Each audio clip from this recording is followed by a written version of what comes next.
What's going on, guys, and welcome back to a new video. Today I'm going to kind of show you a behind the scenes of what I'm doing with this collection and kind of show you some of the stuff that's not so glamorous with the collection. So as you can see right here, got all these different boxes, all these sets, and then these tubs right here that I still haven't even really dug through. These are just some empty boxes in this, but these are all full of cards.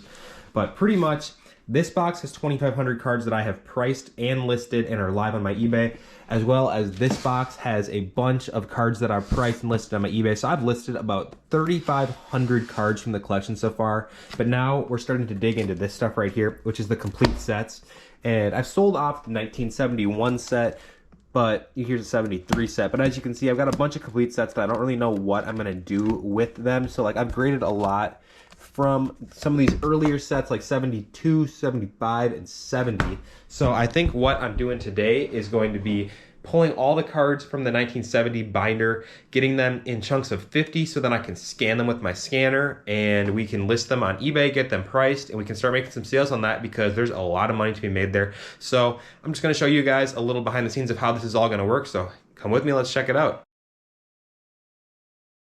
All right, so we have our binder right here full of cards. We've got a 4-row box. So now I just got to pull all these out, get them in chunks of 50 like I said, and we will be in business for the scanning. So I'm gonna do a little time lapse. Check this out though. Here we go.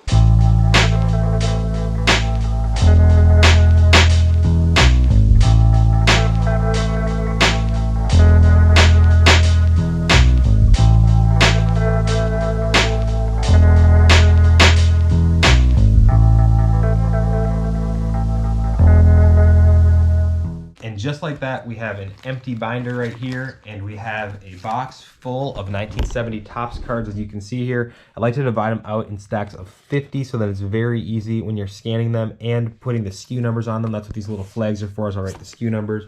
So you can see here, I'll go every 50, where you'll just go up 50 every time. So I know, oh, 95, 89 sold. I can just go 4 into this stack, pull it just like that easily. So that's going to be fun to do, but now it's time to scan all of these. So we're going to take these, get these through the scanner, and get high resolution images of all of them. So it's scan time. We've got our first stack of 50 cards here. This is cards 1 through 50 in the set in numerical order on the back. So we're just going to load these into my scanner. I'll show you guys the quick little process that I do, and then from there we can get these things scanning. As you can see, cards go into the scanner like that. We're just gonna click scan on my computer right here. Let's see if I can do this from here. And we're just gonna drop our box down and we'll let them all scan through, and we'll just catch them all in the box in order. And it's that simple. Look at how fast we're scanning. So as you can see, it feeds them through, keeps them very safe. There's no damage to the cards. They're landing safely on top of one another. And just like that, we've already scanned 40 cards, as you can see. Almost done, and there we go. 50 cards scanned, as you can see right there. Maybe that'll show, maybe not, but we have 50 cards. They're all in order, and then we take them over here to my computer, and you can see right here all the scans. We'll just make sure, kind of flip through quick and make sure everything looks good.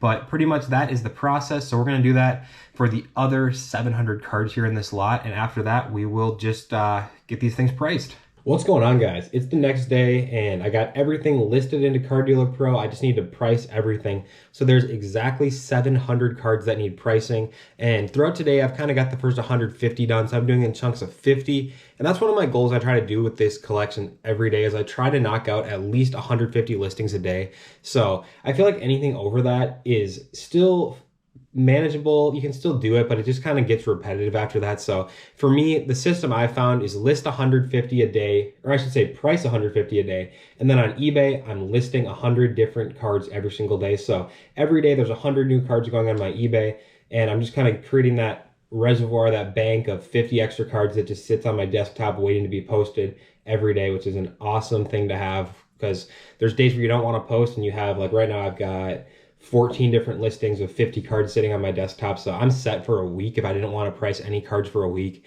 and continue on the 100 listings a day schedule that I've been on right now. So that's super nice. But overall, Card Dealer Pro is the way to go. And if you've never tried Card Dealer Pro before, I highly recommend it. For me, I've priced over 6,000 cards this month and made them live on my eBay. And if you want to check that out, again, that will be linked below in the description, as with a bunch of other great resources and places to check out, including my eBay, which, you know, if you want to buy any of this stuff is going to slowly start getting listed on my eBay over the next couple of weeks here. So stay tuned for that. And I'm always open to offers. With these, I'm just trying to kind of spread the wealth around on this, though. I've made a decent amount of collection, or a decent amount of money off this lot already. So I'm pricing almost all of these at $2.50 with free shipping, which breaks down to about $1 if I was to charge shipping. So it just kind of makes it easier for the people that want to buy in bulk. I don't have to deal with the refunds on the back end. They can just buy whatever they want, and they can send me offers if they want. We can go from there. But I think that is kind of the way to go on this. And if any of you want to buy in bulk, you can also always reach out to me on Instagram, and we can go that way too. So